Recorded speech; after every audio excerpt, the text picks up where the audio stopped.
రాజమహేంద్రవరం నగరంలో యాచకులు లేరు, తగ్గిపోయారు, ఎవరింటికి వాళ్ళని పంపించేశారు అని చాలా అట్టహాసంగా మన వాళ్ళు హడావుడి చేశారు. ఇప్పుడు పుష్కర్ ప్లాజా కాస్త యాచకుల ప్లాజాగా మారిపోయింది. కావాలంటే మీరే చూడండి. ఇక్కడ అనేక రకాల అసాంఘిక కార్యకలాపాలకు అడ్డగా మారిపోయింది. ఇక మన జనాలకి ఎంతవరకు జ్ఞానం ఉందో ఒక్కసారి అక్కడ మీరు చూడండి. ఆ ఫ్లోర్ నిండా స్టిక్కర్స్ అంటించేశారు. అసలు ఎవరండి వీళ్ళంతా? ఎక్కడి నుంచి వచ్చారండి వీళ్ళు? మినిమం కామన్ సెన్స్ ఉండొద్దు? అందంగా ఉండే చోట స్టిక్కర్స్ అంటించుకున్నారు. అదంతా అందవిహీనంగా తయారు చేస్తున్నారు.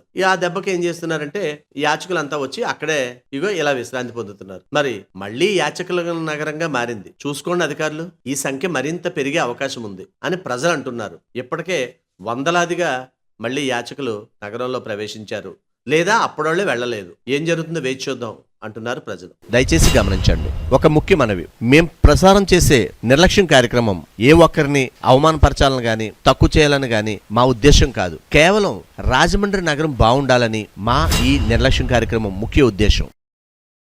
ఇలాంటి చాలా ఉన్నాయి, ఇంకా దాచాం కుప్పలు కుప్పలుగా.